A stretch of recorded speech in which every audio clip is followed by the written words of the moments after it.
just cracked interdimensional travel. Incredible.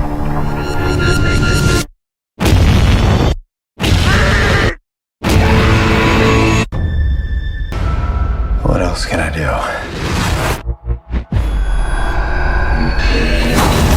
All exhibit unique physical conditions. I can see the future. Oh, what the hell? She didn't see that coming? That's not how. I did something for you that I'll never recover from. Over the past 3 months, I've watched some of the absolute worst movies ever made. I'm not talking that was disappointing bad. I'm talking, this violated several international laws bad. Movies that made me question whether cinema was a mistake. My girlfriend tapped out halfway through. She either fell asleep or just left the room. I don't blame her. So I had to bring in my brother for moral support. And let me tell you, by the end of this, even he was questioning our family bond. But here's the thing, I suffered so you don't have to. Because after watching these disasters, I have a newfound appreciation for literally every other movie that's ever been made. Even the mediocre ones, especially the mediocre ones. So buckle up. We're counting down from somewhat terrible to I need therapy after this. Okay, starting off, we have Hellboy 2019. I thought there was supposed to be 3.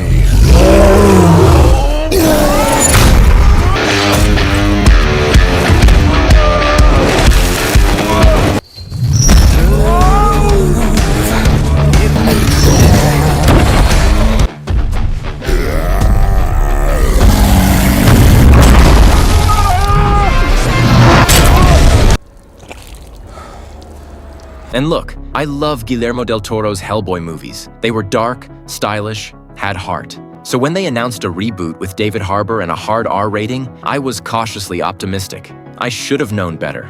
This movie is what happens when you take everything good about Hellboy and replace it with generic CGI monsters and a script that feels like it was written during a drunken dare. David Harbour is actually trying, you can see him trying to make this work, but the movie keeps kicking him in the face at every turn. The plot is incomprehensible. There's a witch named Nimue who wants to destroy humanity, and Hellboy has to stop her. But also, there's his dad, and also, there's King Arthur's sword, and also, there's giants, and also, none of it matters because the movie can't decide what tone it wants. Here's what kills me. They had a $50 million budget, and somehow the special effects look worse than a YouTube fan film. The blood looks like someone spilled red Kool-Aid on the camera. And the final battle? It's just Hellboy punching CGI blobs in a gray void for 20 minutes. Director Neil Marshall actually knows how to make good movies. He did The Descent. But this felt like studio interference turned it into a Frankenstein's monster of bad ideas. Number 7, Morbius 2022. I am a doctor. I should have died years ago. People all over the world have my disease. If you're gonna run, do it now.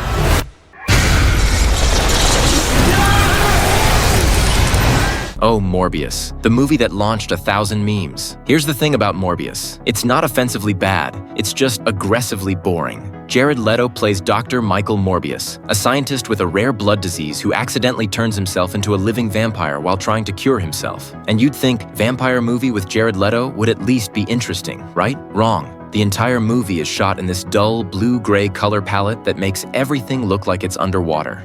The action scenes are incomprehensible, just blurs of CGI bats and purple smoke. And the villain? His motivation is literally, I also have the vampire disease and I've decided to be evil about it. But here's where Morbius becomes fascinating, the editing. This movie was recut so many times that entire plot threads just vanish. There are scenes in the trailer that aren't in the movie. Characters reference events that never happened. It's like watching a movie that forgot its own plot halfway through. And then there's that post-credits scene. Michael Keaton's Vulture shows up from the MCU and says, I'm here because of Spider-Man? Except Spider-Man has nothing to do with this movie and nobody knows why he's there. Sony just threw him in and hoped people wouldn't notice. The internet turned Morbius into a joke, and Sony, bless them, actually thought people genuinely liked it, so they re-released it in theaters. It made $85,000 the second time. My brother, why did we watch this again? Because I hate myself, apparently. Number 6, The Last Airbender 2010. I always knew you return. You are the only one who can bring balance to a world at war. But some will stop at nothing to destroy you. M. Night Shyamalan. What did you do? The Last Airbender is one of the greatest animated series ever made. Beautiful character arcs, complex themes, incredible world building. It's a masterpiece. So naturally, Hollywood gave it to a director who clearly never watched it and didn't understand what made it special. The Last Airbender takes an entire season of brilliant storytelling and compresses it into 103 minutes of absolute nothing. There's no character development, no emotional weight, no joy. It's like someone read a Wikipedia summary of Avatar and decided that was enough. But the problems go way deeper. First, the casting. The original show featured characters inspired by Asian and Inuit cultures. The movie cast white actors for the heroes and mostly actors of color for the villains. The backlash was instant and justified. Second, the bending. You know, the magical martial arts that the entire show is named after looks terrible. In this movie, 6 earthbenders do a synchronized dance for 15 seconds to levitate one small rock. One rock. My brother and I rewound that scene 3 times because we couldn't believe it. Here's a direct quote from Shyamalan defending the movie. The Last Airbender is a genre movie. It's fun. No M. Night. It's not fun. Watching this movie feels like someone explaining a joke that wasn't funny to begin with. The movie made $319 million worldwide, which sounds good until you realize it had a $150 million budget plus marketing. It killed the franchise instantly. There were supposed to be 3 movies. We got 1. My girlfriend fell asleep during this one. I'm jealous. Okay, we need to talk about something. At this point in my journey, I started having nightmares. Genuine nightmares about bad movies. I'd wake up at 3 a.m. thinking about plot holes. My brother asked me, why are we doing this? And honestly, I didn't have a good answer. Pride? Stubbornness? A YouTube video? But we pushed forward, because the worst was yet to come. Number 5. Fantastic Four, 2015. What you've created here is incredible.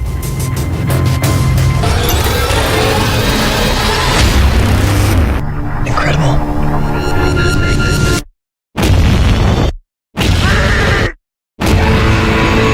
All right, real talk. This one hurt me personally. I grew up reading Fantastic Four comics. I loved the 2005 movie. Yeah, I said it. I loved it. It was fun, colorful, campy. So when they announced a gritty reboot directed by Josh Trank, who made Chronicle, which is great, I was excited. Then I saw the movie. Fantastic Four 2015 is what happens when a studio and a director go to war, and the audience is caught in the crossfire. Josh Trank wanted to make a dark, body horror superhero film. Fox wanted a safe, marketable franchise starter. Neither side won. We all lost. The first hour is actually, okay, it's slow, but you can see glimpses of what Trank was going for. A grounded, scientific approach to superpowers. Then they get their powers, and the movie completely falls apart. Here's what happened behind the scenes. Fox got nervous, forced reshoots, recut the entire third act. Josh Trank was reportedly so difficult to work with that he was basically locked out of the editing room.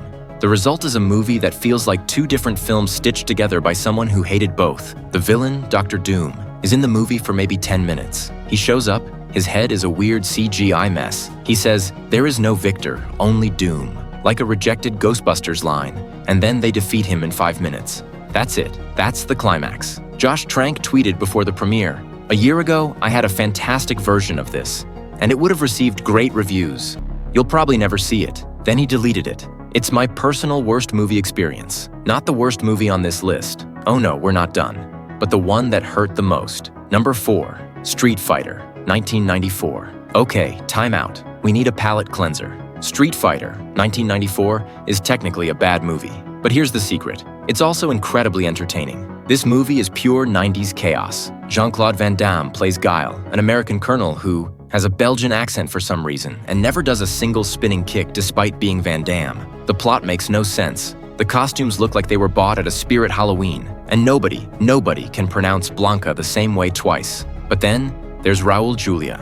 Raul Julia plays the villain, M. Bison, and he is having the time of his life. Every line is delivered with Shakespearean intensity. Here's the tragic part. Raul Julia was terminally ill during filming. He knew he was dying. And he took this role, this ridiculous video game movie, because his kids loved Street Fighter. He gave it everything he had. And he's the best part of the movie by a mile. Is Street Fighter a good movie? No. Is it fun? Absolutely. Number 3, Battlefield Earth, 2000. When we attacked your planet, all your soldiers and all their advanced technology could only put up a measly 9-minute fight before they were exterminated. Which is why man as an endangered species. And now we descend into hell. Battlefield Earth is John Travolta's passion project based on a book by Scientology founder L. Ron Hubbard. And let me be very clear, this movie is not bad because of Scientology. It's bad because it's incompetent on every filmmaking level. The year is 3000. Aliens called Cyclos have enslaved humanity for 1,000 years. John Travolta plays Turl, the head of security, who's basically a 7-foot-tall, dreadlocked alien middle manager having a midlife crisis. Every single shot is tilted at a Dutch angle. Every shot. The director, Roger Christian, who won an Oscar for Star Wars, decided that normal camera angles were too mainstream, so the entire movie is filmed sideways. It's nauseating. And the plot. Oh my god, the plot. Turl captures humans to mine gold, but then decides to teach them how to fly fighter jets and use weapons because he's stupid? The movie treats this as a clever plan. It's not. But here's where it gets really wild. The budget. The studio claimed it cost $75 million, but it was later revealed in a lawsuit that the actual production budget was around $44 million, and they inflated the numbers to scam investors. The company went bankrupt. The whole thing was a fraud. John Travolta stayed away from the film after opening weekend. When asked about it later, he said he was disappointed. You know what movie everyone says is terrible? Venom, 2018. I'm gonna need Mr. Drake's property back. I don't know. If you're gonna stay, you will only hurt bad people. What the hell are you? We are Venom. Critics hated it, 30% on Rotten Tomatoes. They called it tonal mess, incoherent, a waste of Tom Hardy. But you know what? I don't think Venom is bad. I think it's misunderstood. Yes, the plot is thin. Yes, the villain is forgettable. Yes, the CGI looks like melted plastic sometimes. But Venom isn't trying to be the Dark Knight. It's trying to be a buddy cop comedy where one of the cops is an alien parasite who eats people's heads. And on that level, it works. Tom Hardy is fully committed to the bit. He's having a conversation with himself, making weird voices, eating live lobsters out of a restaurant tank. It's unhinged. It's weird. It's fun. And audiences agreed. The movie made $856 million worldwide. It spawned 2 sequels. People loved it. Sometimes critics miss the point. Venom knows exactly what it is. A goofy, R-rated superhero comedy that doesn't take itself seriously. And in a world of overstuffed Marvel movies trying to set up 17 sequels, that's refreshing. Fight me in the comments. We've arrived. The bottom of the barrel. The worst of the worst. Madame Web. Welcome back to the land of the living. I don't understand what's happening. I've been having visions. I knew he was gonna die. I think I'm seeing the future. I can see the future. Oh, what the hell? She didn't see that coming? That's not how it works. I want you to understand something. I went into this with low expectations. I'd seen the memes. I knew it was bad, but I thought, come on, it can't be that bad. It has Dakota Johnson. It has Sydney Sweeney. It has an $80 million budget. It's worse than you can imagine. Madame Web is about a paramedic named Cassandra Webb who gains psychic powers and has to protect 3 teenage girls from a villain who wants to kill them before they become Spider-Women in the future. Already lost? So is the movie. The plot makes no sense. Cassandra has visions of the future.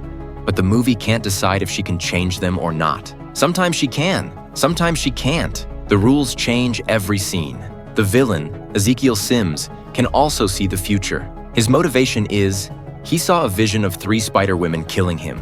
So he's trying to kill them first. But they're teenagers who don't have powers yet. He has a full tactical team. Just shoot them. Why is this hard? But the real problem is the filmmaking. The dialogue is atrocious. Dakota Johnson delivers every line like she's reading a shopping list. And you know why? Because she said in interviews that the script was completely rewritten during production.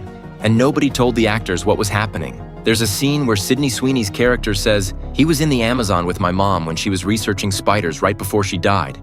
It's become a meme because it's delivered with the energy of someone ordering a coffee. But here's what makes Madame Web the worst. It had potential. The cast is talented. The concept, an Oracle-like character in the Spider-Verse, is interesting. But Sony made this movie by committee. They cut it to death. They added reshoots. They changed the villain. They removed Spider-Man references after filming. The final product is a Frankenstein's monster of bad decisions. Dakota Johnson said in an interview, "Unfortunately, I'm not surprised this has gone down the way it has. Decisions were being made by committees, and art does not do well when it's made by committee." She's right. My brother and I sat in silence when the credits rolled. No words, just emptiness. So, That's it. 8 of the worst movies ever made, watched back to back, so you never have to. Here's what I learned. Bad movies aren't always made by bad people. Sometimes they're made by passionate people whose vision got crushed by studios. Sometimes they're made by committees who care more about profit than art. And sometimes, like Battlefield Earth, they're just incomprehensible disasters from start to finish. But here's the thing. Watching these made me appreciate good movies so much more. So the next time you're watching a movie and you think, hey, this is okay, remember, it could be Madam Web. Now, if you'll excuse me, I'm going to go watch The Shawshank Redemption 17 times to cleanse my soul. To my brother, thanks for suffering with me. To my girlfriend, I forgive you for leaving. And to you watching this, drop a comment and tell me, what's the worst movie you've ever seen? Also, quick question, did I miss any terrible movies? Should I do this again with TV shows? Let me know, because apparently I'm a glutton for punishment. All right, that's it. I'm done. Subscribe if you want more honest movie takes where I don't hold back. See you in the next one.